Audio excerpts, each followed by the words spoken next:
Happy Thanksgiving. What's that? It's late? Not American? Nah, don't worry. It's always Thanksgiving somewhere in the world.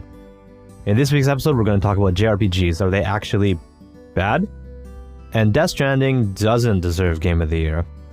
That and a little bit more in this week's episode of the Unknown Games podcast, starting right now.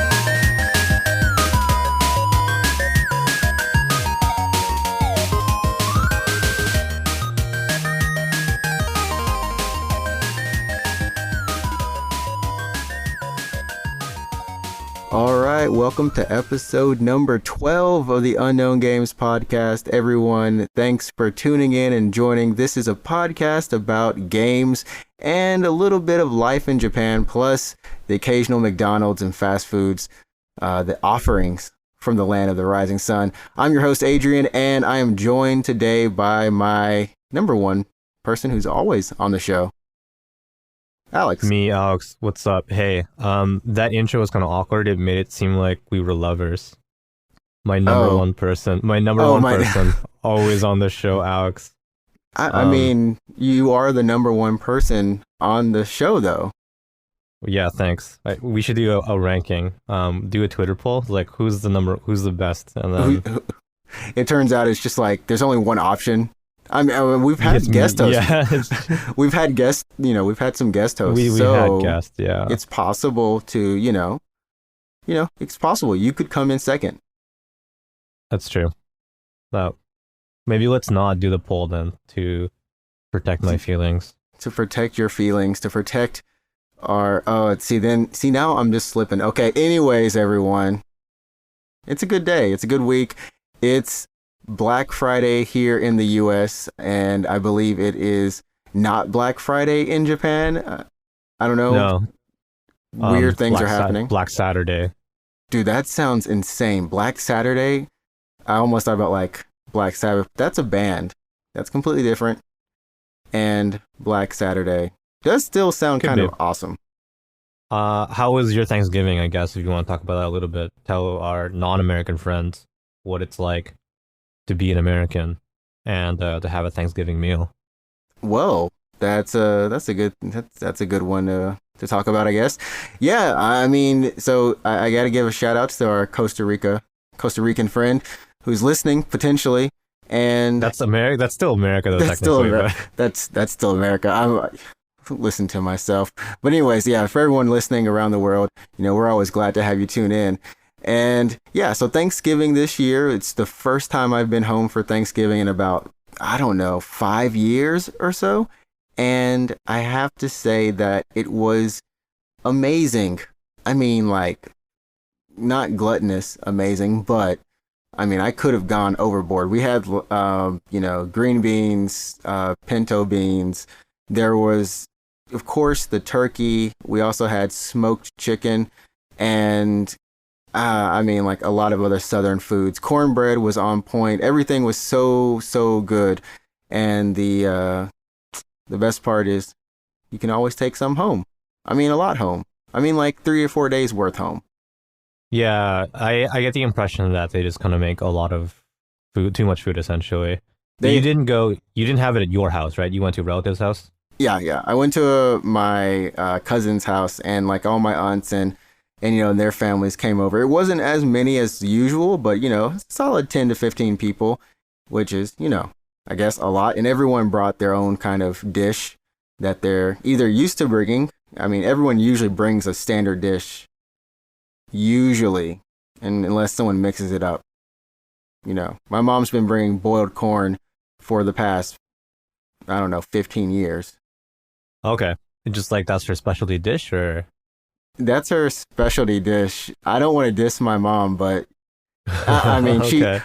She knows it. She admits to it. She can't cook. So it's not only her specialty dish, it's also the simplest dish. The easiest one. The easiest one.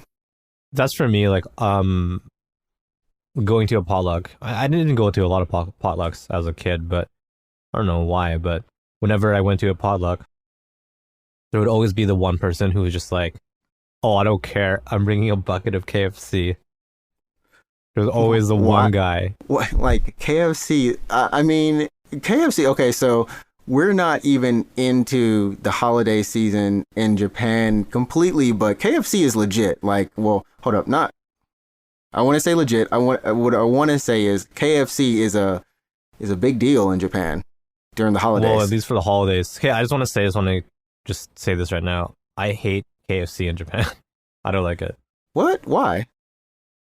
It's just the selection, I think. So it's not like awful, but like whenever I've gone to KFC in Japan, I'm always just like, I always walk away just being like, oh, that was an okay sandwich. You know what I mean?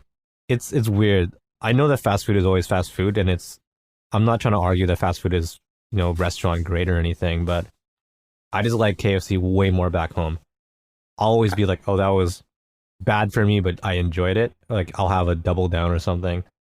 Or like a crispy chicken sandwich. You have the infamous double down I think your heart failure. I think it's gone. I think they got rid of it. Yeah. Yeah. But anyways, so I would have something like that. But then in Japan, I'm just like, oh, give me this like what is it, like the wafu like teriyaki something. Like, I don't know. It's like, dude, KFC in Japan is so number one. It's overpriced for what you're getting. It's so small. It's so small. The bucket exists, right? I think the bucket of chicken exists, but honestly, it's so much money. It's so much. I mean, you're spending almost what, close to $30 for a bucket? Come on. Yeah. Anyways, I don't know how we got off topic. This is weird talking about Thanksgiving. So yeah, we were talking about Thanksgiving because I'm thankful for KFC. What about you? No, I'm just kidding. But what are you thankful for? So as someone who recently celebrated Thanksgiving, what are you thankful for? I'm thankful for, of course, my family being home. I'm thankful for being able to live in Japan and work with, awesome coworkers, and the job I have, the top secret job that no one else will ever know unless you're on my Facebook or my Twitter. Yeah, well then that's an obvious link actually, but yeah. Yeah. I mean, Alex's job is cloaked as heck, so dude's in the CIA or problem. I don't know. He's in the Canadian CIA. Yeah. Well, I don't know. That's what I'm thankful for, and this podcast, that's good. and the listeners, the podcast and the listeners, because it's been amazing doing this podcast weekly and just seeing people actually listening. We're at like 108 listens, man. Yeah, that's good. Thanks, Mom. I appreciate it. Your mom is dedicated. Yeah, 108 listens and 107 are Mom. No, I'm just kidding. We do. Actually, my mom has no idea what I do online. Well, I mean, she visited my apartment really recently. And then, so I have like equipment around here. Like I have microphones and stuff like that. Yeah. And she was like, that's an expensive microphone. And I was just like, it sure is, Mom. And she's like, what do you use that for? I was like, Discord. Which is true. I technically do use it for Discord. You do use it for Discord. I mean, you could be using it for, was it ASMR? It could be, but I'm not. It's like Alex has a secret channel that even I don't know about, where it's just Alex talking into the mic with that bassy voice again. This is how like stretched we are for content this week, everyone. Like, so what happened? I'm going to say it. What happened was I came back to America, but I didn't bring any gaming systems other than my PSP, and I brought two games. I brought Final Fantasy Tactics War of the Lions and Final Fantasy VII Crisis Core. Are you playing them? Like, have you been actually playing your PSP? I've been trying to play Tactics, and that game has a slow start. Right. And I'm actually fine with the graphics, but it does not explain to me what's actually happening. So I need to dig around, find the manual to understand what's going on in terms of the battle system. It's not complicated per se, but there's just stuff I don't completely understand. So I decided to pop it out after about an hour, and I'm gonna probably start on Crisis Core, maybe to prepare myself. I noticed that a lot of RPGs from the early 2000s are slow to start, at least in my opinion. So I rebought, not, I guess rebought would be the accurate word to use, but I bought Star Ocean 3 on PS4, the one that's like the PS2 kind of just port of it. Is it Till the End of Time or something? Yeah, till the end of time. So I bought Star Ocean 3 on PS4 because as a kid, I guess, when I was in high school, playing that game, I really liked it. I really, really enjoyed Star Ocean 3. I love that game. I loved it. So I bought it on PS4 so I could like replay it. There's no cheats or anything like there is for FF7 or 8 where you can speed time up or whatever. Okay. It's just straight up. It's just this is Star Ocean 3. And I was replaying it and I was like, holy crap, this is boring. Like this is tough to get through. I mean, it's a lot of just walking around, listening to people speak, walking to the next thing. Like they're trying to give you beads of the story, and then because I mean, it kind of starts off with action. All in any of them, there's some action, cinematic kind moment. of barely. Well, I mean, like in 3, like you're in the hotel, right? Right. And then Sophia's like, I want to do things with you, and you're like, let's go to the beach, let's do the VR simulator, which is actually just your battle tutorial, but like that was tough. And then you get the attack on the resort that you're at, and that's kind of exciting. But then after that, there's still so much downtime because you're on the rescue ship, and then you have to like walk around the rescue ship, and then like you're just like it's so slow, like it's so slow. Yeah, it takes a while. Yeah. I mean, like I will say that I have infamously, and I think maybe I said it on this podcast, but I fell asleep even on Okami. Like the first 30 minutes, I don't think I can even play a Legend of Zelda game now. I'm that bad. Like the older ones. I don't know. Like it's I don't know. Games have changed in that sense that I can start them up and I don't know, maybe feel more involved in an RPG. Uh-huh. What was the last RPG that you played? Like a modern one. What was the last game that you played? RPG, obviously. Yeah, I'm like thinking now, it's like, when's the last time I played an RPG, man? That's maybe it was Persona 3. That was quite a while ago though. Like that was on 2007. 7, and then I think it was the PSP version. Uh-huh. Okay. So that was the last RPG you played? So you haven't played an RPG in a very long time then. Wait a minute, Witcher 3. Sorry. I played Witcher 3. Okay. I'm trying to be super careful around my broke mic, everybody. So yeah, I'm not laughing as much. My broke mic. As anyway, it has no money. It has no money. It costs some money, but it you know, I ain't got my normal station. But anyways, Witcher 3, yeah. Witcher 3 was good. It was good. It is good. I actually haven't finished. I don't know if I mentioned this on the podcast or not. It's long. I haven't played. Yeah, I haven't finished Witcher 3, and that's not because it's a bad game. It's the opposite. It's a very, very good game. But I'm the type of gamer where I think I easily get overwhelmed when it comes to side quests. And that game has the definition. The definition. Yeah. You want to finish, but you really can't. You really, I mean, you can. People have done it. Mm-hmm. There are people, but it's kind of like the cool thing about it is at least the character and the story and everything is very, you know, very engrossing. You can find your way to get through the story and everything. Whereas something is like a Skyrim or Elder Scrolls. Oh my, yeah, God help me. Like, God help me. I can't do it.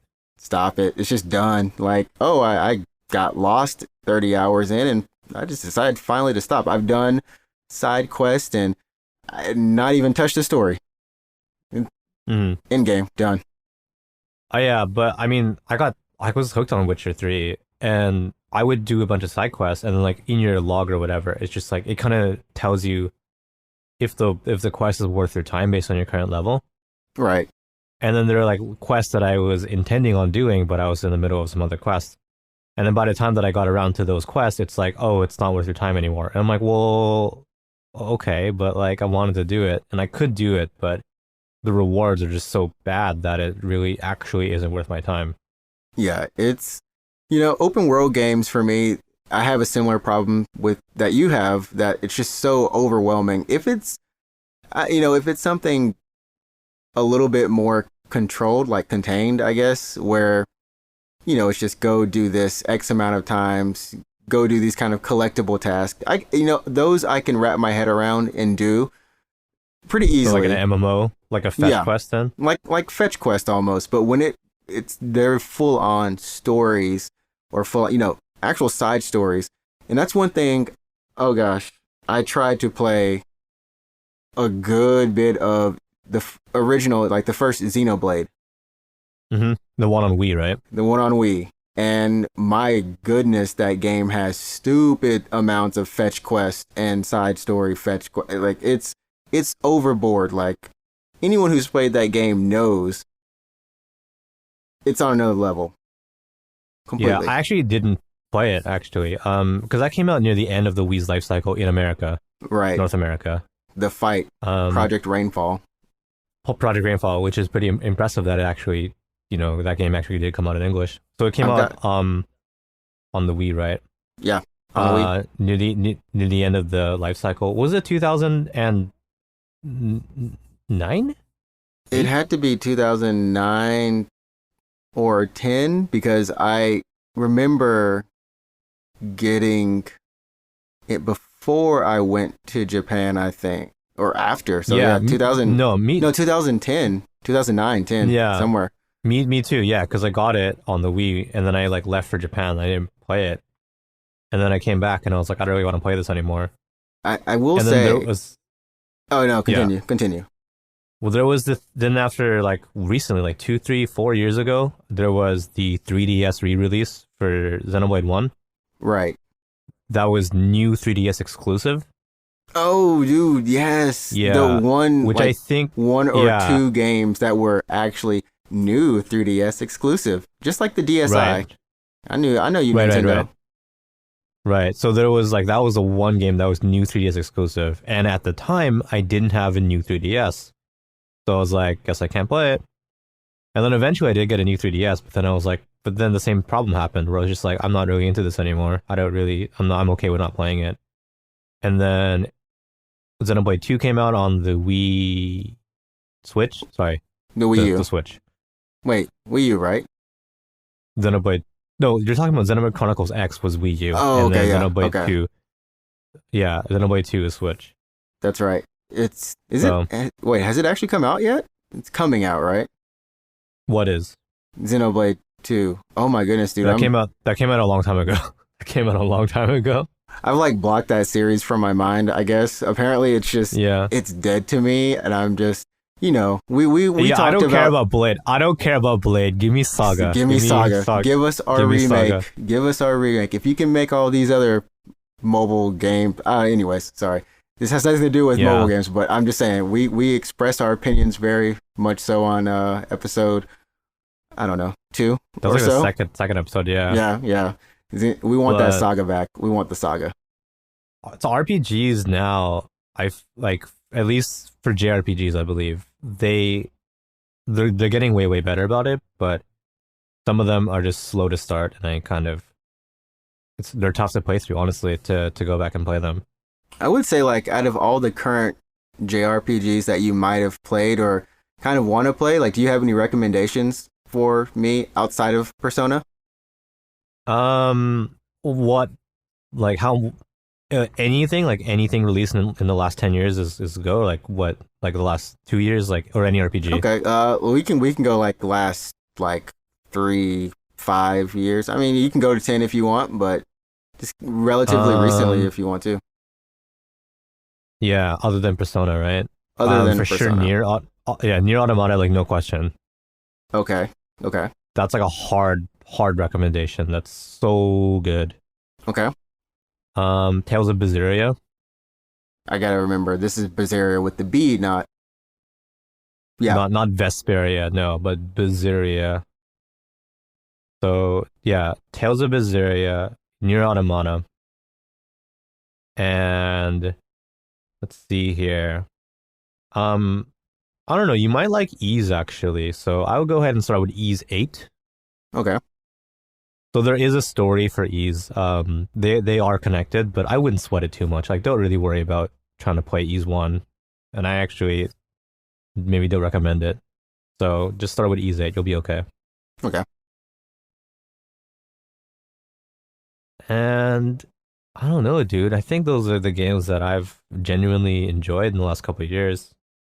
I mean, it's like a solid list, though. Ys 8, which you can get on, what, PS4? Or is that You can get that on, like, everything, my friend. You can get that on Switch, PS4, PC. PC port was and or is borked, so maybe just get it on PS4. Okay. You don't have a Switch, but yeah, so get on PS4 then. Yeah. And then Tales of Berseria is on PC if you live outside of Japan. I had to use some VPN trickery to get it, but oh no, I bought it in Canada actually. So I went home for Christmas, and then I was like, oh, I don't need a VPN. I'm just gonna buy Tales of Berseria right now. So if you're outside of Japan, you can get Berseria on PC, and then otherwise you can get it on PS4. So there's no there's no PC version in Japan? I mean, technically no. I can play it on PC because I bought it. So I was home. I was home for Christmas. So I need to buy it now if I would like to play it on PC, like in the States. Mm-hmm. Yeah, essentially. So buy it right now, and then when you get back to Japan, you can download it, no problem. Like, they're not gonna like come to your house and be like, you can't play that game. I kind of want to see them try. Yeah, it's IP locked, so you have to buy it now. Okay. Well, I think that's one I'll look into because, out of kind of recent RPGs, I was looking into like the Digimon Cyber Sleuth, and then also, Ryza. Yeah. Our girl. Ryza's not bad. Ryza's, I've looked at some gameplay. It doesn't like stun me, and like it doesn't like make me go, oh, this is amazing. But it seems no, it's not. It's fun. It seems fun, and honestly, I don't know if there's an RPG that I'm looking forward to outside of like maybe Final Fantasy VII, and I need to go back and eventually finish up the Kingdom Hearts series. So I've played all the way up to 2, and I haven't played all of like the DS ones. So there's like the DS, and then there's also Birth by Sleep. So I just have to finish up some things and can't you just buy the PS4 like Mega Collection, the one that's like Kingdom Hearts like 2.7 or whatever it is, and it has all that stuff in there? Part of me can't bring myself to rebuy. I don't know. It's just, it feels so convoluted to me, but I know I need to buy the last. I think it's 2.5 plus. What isn't there for me? It's the one I need. There's a 2.7 though, isn't it? Like, what's the 2.7? Is that the one with the story with Aqua in it? Oh no, I thought 2.5 was the story with Aqua, or is it 2.5 plus? See, it's that type of stuff. No, but they did release. This is the problem. This is the problem with Kingdom Hearts. I mean, they did release like you said, the all-encompassing one, and I think it's, what is it, $50, $60, or was that maybe it's $90, and there was one that's $40. I don't know. There were too many different ways to buy and play that game. Okay, so you want Kingdom Hearts HD 2.8 Final Chapter Prologue. That's what it's called. This is the full title. You want Kingdom Hearts HD 2.8 Final Chapter Prologue. It has 3 games in there: Dream Drop Distance HD, Kingdom Hearts 0.2 Birth by Sleep, and that's the one with Aqua, a fragmentary passage. That's the one with Aqua. And then Kingdom Hearts back cover? Kingdom Hearts Chi? Oh, yeah. I think that's probably the, not Dream Drop Distance, maybe the one for DS, another one, that the 358/2 or whatever, maybe? The movie? I don't know. I don't know, dude. Kingdom Hearts Chi was a mobile game. So you want Kingdom Hearts Chi. It's included in 2.8. It's Kingdom Hearts Chi back cover, which is a cinematic film. So I guess if you never played the mobile game, which is probably a lot of people, you just want this.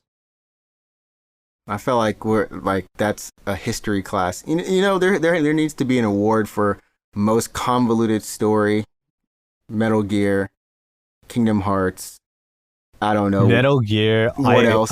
I assure you, my friend, Metal Gear is not as complicated as Kingdom Hearts. Like, It's not like it like on a simple level. I think it is. It's yeah. I think you're right on this, and maybe to all of the fans, they're both actually not convoluted at all.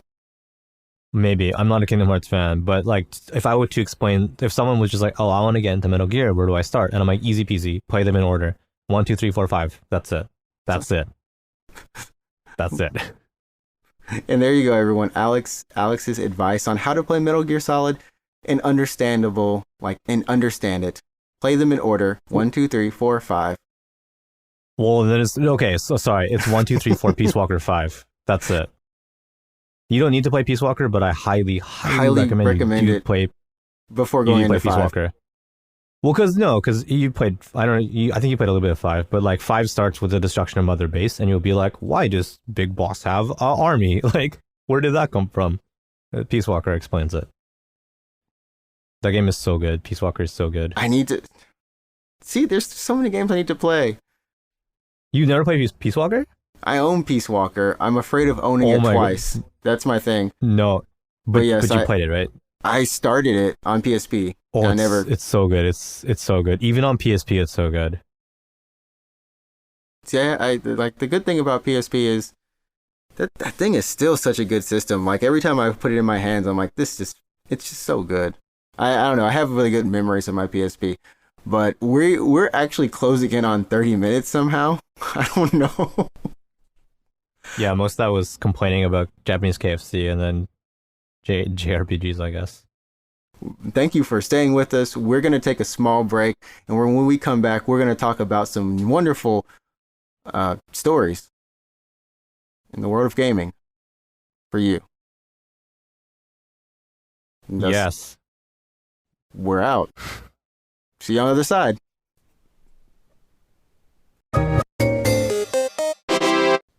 And welcome back, everyone. Thanks for joining. Thanks for always staying here. We are into the best part of this segment of this podcast. I don't know. It's my favorite.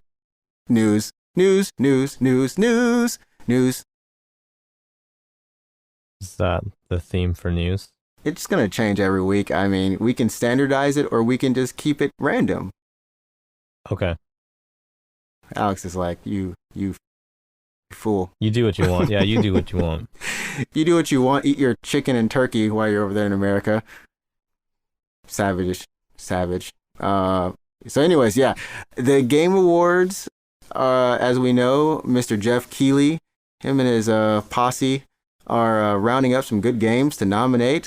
Actually, he does. I don't think he does it. But anyways, the Game of the Year nominees are we've got Control, Death Stranding, Resident Evil 2, Sekiro, Shadows Die Twice, The Outer Worlds, and Super Smash Bros. Ultimate.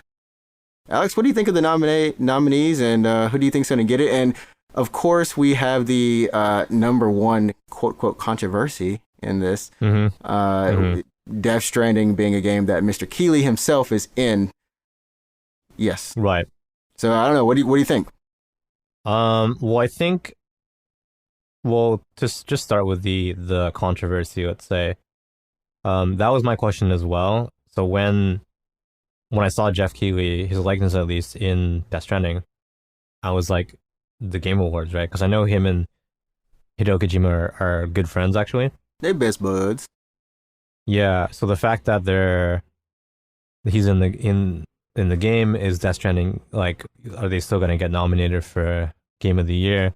And I think Jeff Keighley came out and kind of made a statement about the fact that it got nominated. He said he does not nominate. He has no say in the nominations. Right. And he has no say. He doesn't vote. He doesn't have any he's not like, oh, I choose this to be Game of the Year or whatever. It's like a completely different panel or something like that. So he says it's not a conflict of interest because he may be running the show, he may be producing the show, but he's not voting on it, and he's not making the list of nominees. Right. So, I guess that's fine, provided that's completely true. Then then yeah, it shouldn't be a problem. But there's also like this reminds me of a similar controversy in Japan with Famitsu, and this again happened with Death Stranding, where the president or the former president, I think, of Famitsu, of the parent company, I think, was in, well, at the time it was Peace Walker. Sorry, no. He was in ads for Peace Walker. Okay. And then when the game got reviewed by Famitsu, they got a perfect score. The perfect 10. So people were like, this is not a conflict of interest. Like your president is in ads trying to sell this game. I'm assuming he got paid for them. And then in your publication, this game got a perfect score. Yeah. And usually I think when it comes to, well, journalistic integrity, they at least have to be like, disclaimer, our president was, in these ads, it has no bearing on our score or whatever, something like that. Right. Well, they didn't do that. And I think this is a couple of years ago. This is almost 10 years ago. Again, ironically talking about Peace Walker, but I can't remember what happened exactly, but I think it was Kotaku America that kind of broke this story. Okay. But Kotaku Japan, which is owned by a different company, got uninvited from a Konami event after this story had launched. Yeah. I can definitely see that being like that happening, honestly. Yeah, it's such a Japanese petty thing to do. I don't want to complain about Japanese business, but it's just, it looks awful for Famitsu, it looks awful for Konami.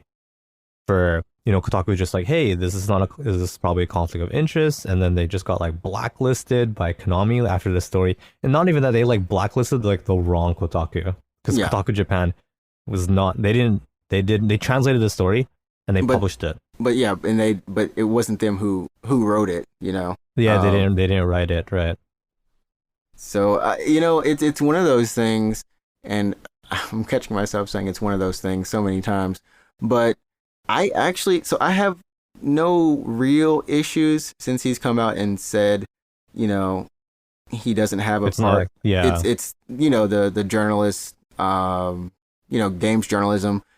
games journalists, and media, press outlets or whatever, who do the nominees and voting.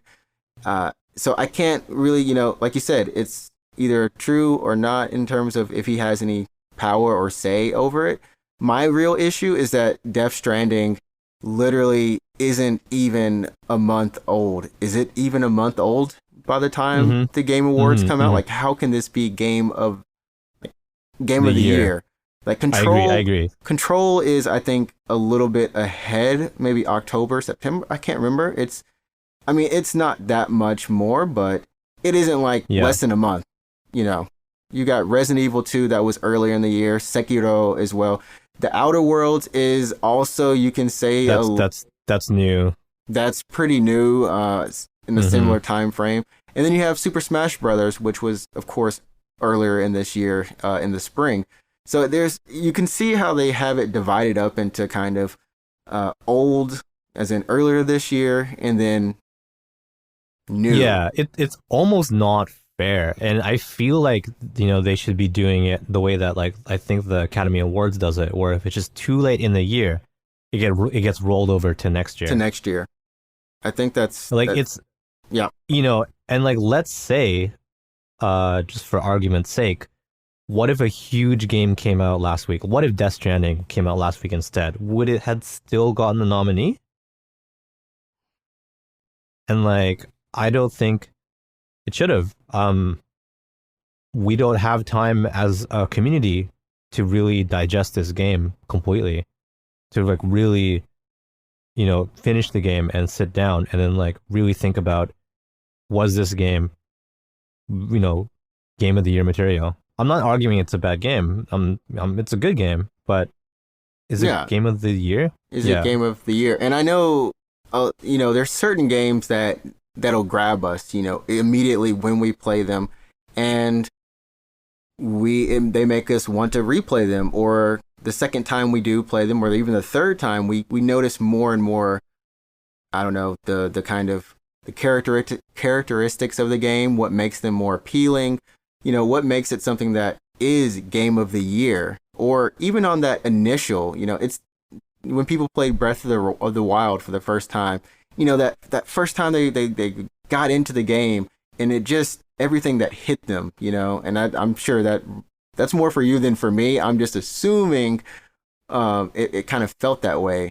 But for me, that kind of defines a game of the year is when you first play it and you have this sense of I'm really stepping into something special, and at each part of the journey as it unfolds, you continue to kind of learn something new about each part of the game, whether it be the music or the art, how the art direction changes throughout the game.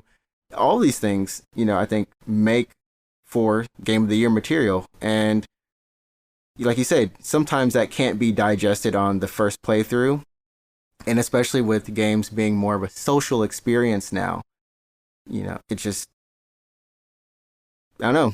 Right. Something with like Death Stranding, you can't just, hey, game of the year.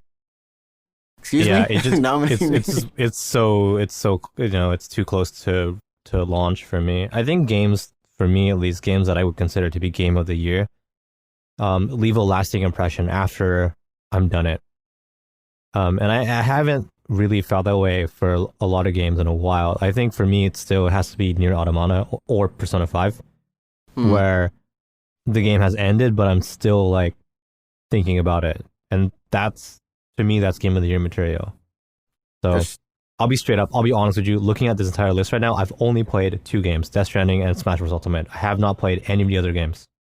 So I was, so it's kind of weird. Like, honestly, I'm hoping Smash gets it because that game, every time I see a Smash Brothers, I honestly I remember, I think it was was it 4 for Wii U? I think that was 4. Or for one of the Smash Brothers, I cried when I saw the trailer. I don't know what it is about Smash Brothers. You cried? I had like a teardrop. I had a couple of tears. Oh my god. Because it's special. Like, Smash is so special when you see all these characters you grew up with, but then, with each other and things happen. Like, I don't know. Smash to me is a celebration. And there is no other word that can describe it. It's just a celebration and pure joy. Yeah.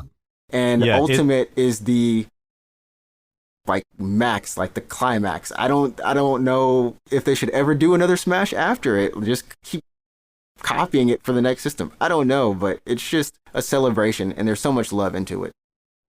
It's fan service for sure. So when I was playing Ultimate and 4 on 3DS and Wii U, you can tell that game is made to please fans with the music selection, like just the stuff they put in there, like all the fan stuff, the trophies and like all the characters to start with, and I think if you enjoy video games, there is something for you in a Smash Bros. In game. a Smash Brothers game. Yeah, and to enjoy. I mean, like, even with the recent Terry Bogard, that Sakurai, I'm seriously, Sakurai got on YouTube, and they do these kind of character unveilings and kind of go into the mechanics of them, but literally Sakurai is just giving a list, a history lesson on the of SNK plus the Neo Geo plus Fatal Fury series and King of Fighters. And the fact that he's just we wanted to get these songs in, but then they're like, oh yeah, you can actually get all of these songs. I mean, I think there's 60 something songs that are in just for this little edition for Terry Bogard. All these classic SNK songs. I mean, it is a celebration of games and the entire Japanese industry almost. There's everyone. I don't know. My bet is on Smash. Sekiro, I've played it / watched it to the end pretty much, and it's enjoyable, but I mean, my heart still is probably going to go with one of the other Souls-like games, which Code Vein is not on this list by Code Vein. I think Code Vein is very popular, but I don't think it's quite these numbers. You know what I mean? No. I mean, honestly, that would be impressive, though. it would have been really impressive. I mean, so my two, I'm gonna say either RE2, because that was also really good, or Super Smash Brothers. I guess we'll have to wait until whatever the show is. I'm not sure. I think it's December 11th, 12th, or 13th, somewhere around there. Okay, well, I think like I said, I've only played Death Stranding and Smash Bros. So I would pick Smash Bros. Out of the two games that I played, just for the same reason. Like it's a well crafted game. The story mode, I guess you could call it, the adventure mode, was a lot of fun. It was really fun, and I recommend it. If you have a Switch, you should probably play it. Just because, yeah, it's just one of the games that I think goes well with the console that you own. I mean, like I said, if you like video games, there's something for you here in some form, whether it be music, stages, trophies, like just cameos. It's something to enjoy. Maybe, obviously I'm not saying like go hardcore on it, try to go to Evo with Smash Bros, but you can just play it really casually and have a good time. I recommend casually because I've tried playing it competitively on accident. I mean, what do you mean on accident? That you wandered into a tournament and you're like, "Hi, I'm here for the tournament?" Okay, so maybe it wasn't on accident. I didn't wander into the tournament.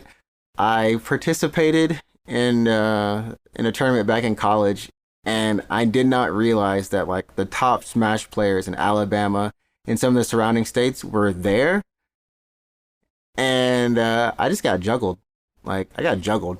I couldn't even press buttons. It was worse than Marvel vs. Capcom 3. That's funny. Like, I gave up at one point. I'm like, you guys are crazy. Shout outs to J-Mix as well. I don't know if he's listening, but he's a really good Smash player that I know. And this man has literally 100%ed every part of Super Smash Bros. Ultimate. Really? That's impressive. That's how much he loves Smash. He's dedicated. Man is dedicated. But yeah, we're going to move on to some other news. There's not much else in the news that I found. I don't know, Alex, did you find anything? I know Apex has, Apex Legends is now raising the level cap to level 500. That's pretty impressive. I mean, it's just a good thing that Respawn is wanting this game, and you could say like, oh, it's only because it's making them money, and maybe that's true, but it's still good to see them seem to care. I think Respawn they're not a big studio. Like, they've done so far Titanfall 1, 2, Apex Legends, and Jedi Fallen Order. That's literally it. That's it. And I mean, it's honestly, when I saw the news, I was actually kind of happy because me and my friend, we were talking about this, and one of the things that we kind of missed that we had in Overwatch was the sense of every level you got something. You received like a pack, right? A pack, right? And the thing with Apex is that you get your packs up to level 100, but then it stops, and then it's just legend tokens, and that's it. Like, you really need to get the battle pass is the thing. And some people, I like the battle pass. I think they've done an excellent job with the battle pass, especially season 3. Season 3's battle pass is it's great, and I'm sad I'm not actually playing it to finish this battle pass. I finished the first 2, but yeah, up to level 500 now, you're going to be able to get more packs. So I think it's up to like 199 packs completely if you go through the entire level 500. You're also going to be able to get these little the charms as well. So every the gun charms, the gun charms, yeah, like every 100 levels you can get gun charms. So maybe you want to show off your gum charm, or even the badge. You'll have a badge for that. So some people, they might not be good at ranked games, and they can't have I made it to platinum tier. That's not their badge, but they can have a badge that says, I play a lot of Apex and I love this game. I think that's cool. I don't know about console actually, but I noticed on PC recently a lot of people are hiding their stats. Because when you do the team, like before a game starts, it shows like the trackers, whatever. Right. A lot of people are hiding all the trackers, so it says no data, no data, no data. it's the same on PS4. We started noticing it about a month back. It's just like, oh, this person has no stats anymore. Yeah, people are doing it on PC a lot. I don't know why. I mean, I'm actually, to be honest, I'm doing it as well. Like, we turned off all my trackers. If you log back into Apex, I think on December 3rd, when the update goes live, you're going to get 14 to 20 Apex packs if you are already level 100. So I guess get ready to get some more stats. Maybe a skin, maybe a gun. I don't know. There's so much stuff that you can get in Apex, but I don't know. Enjoy leveling up, everyone. We're not going to go into details about it, but everything is increased. Yeah, up to 500. So that's good. That's kind of like when they increased the regeneration ranks for Titanfall 2. The cap is so high now. They haven't supported Titanfall 2 anymore, but I think the last thing they did was increase the regen caps. And then when you bump to someone who's like Gen 100, you're like, oh no, I'm in trouble. Well, speaking of Titanfall 2, I know you've got to be excited or not excited. Oh, I mean, yeah, I'm for kind PlayStation of excited. Plus this month for December, Titanfall 2. Yep, yeah, and Monster Energy presents motocross or whatever it is. That's like the full title of the game. Yo, motocross is a straight up good sport to watch. Yeah, but I mean, I don't even think I'll play the other one. But yeah, Titanfall 2 is the free game for Plus. If you haven't played it, just play it. It's a really good campaign. It's not too long. It won't take you that long, I think, on regular difficulty. And then you can kind of enjoy wall running, which is awesome. And Titans, I guess, which is two things that Apex does not have, sadly. But it's a good game. I'm kind of excited. I mean, that's good. Maybe it'll get more buzz, but I don't think people will come back to Titanfall 2 in droves. I don't see it happening, unfortunately. Well, you've got to start the movement. Well, we just might need Titanfall 3 to do it, and who knows when that'll be, because they're still supporting Apex for a while. Apex, Battlefield, no, not Battlefield, Medal of Honor, there we go. Apex and Medal of Honor and Star Wars, which the new Star Wars Jedi Fallen Order it's one of, I believe, the fastest digital selling Star Wars games for EA, and it's doing really well across. So, I mean, hey, I think they're going to probably make a sequel. I know a lot of people are enjoying it, and I also am looking forward to playing it when I get back. I'm going to probably buy it. But yeah, kudos to Respawn. Shout outs to them if they're ever listening. We love you. And we love all you Apex players. We're not an Apex podcast. I know, Alex, when we tweet, and I guess we can kind of wrap it up. We're almost like in an hour somehow. Mm-hmm. We've almost made it there.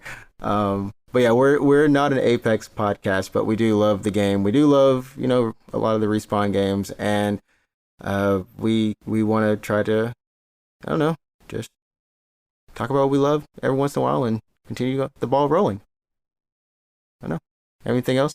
For sure. Yeah, no, that's pretty much it. I mean, it's kind of a slow period. A lot of people are just enjoying their holidays and stuff.